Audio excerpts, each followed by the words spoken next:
Assalamualaikum warahmatullahi wabarakatuh. Apa kabar sahabat sejuta kisah? Mudah-mudahan kabar baik.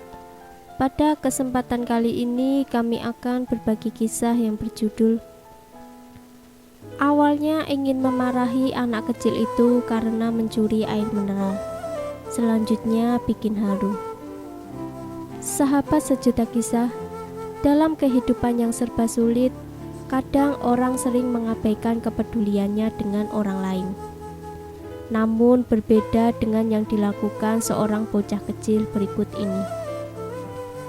Diceritakan di sebuah lokasi pembangunan, ada seorang pria pekerja bangunan yang kehausan. Setelah menghabiskan semua air dalam botol minum miliknya, dia ternyata masih juga merasa haus. Akhirnya, dia pun berusaha mencari tempat terdekat untuk meminta air. Setelah beberapa saat berkeliling, akhirnya pria tersebut menemukan sebuah toko kelontong. Saat menanyakan apakah boleh meminta air, pemilik toko mengatakan kalau di tokonya itu dia menjual air dan kemudian menyuruh pria itu untuk mengambilnya sendiri.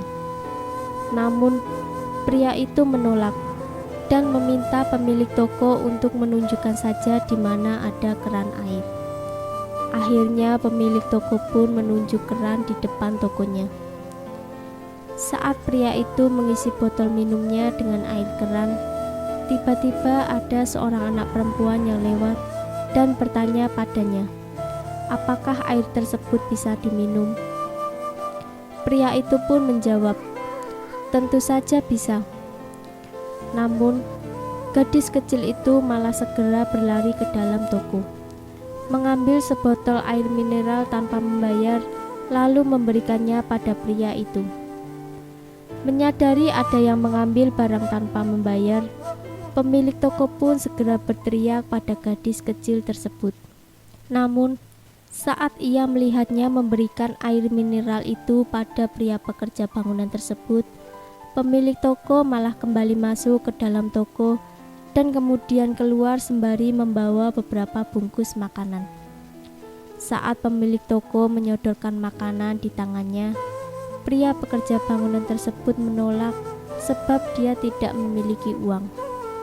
Bahkan, dia juga berniat mengembalikan air mineral tersebut pada pemilik toko.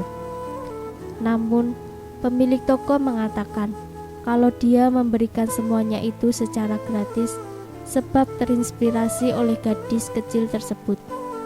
Dia merasa malu sebab dirinya kalah peka dibandingkan gadis kecil tersebut yang dengan sigap segera menolong orang yang membutuhkan.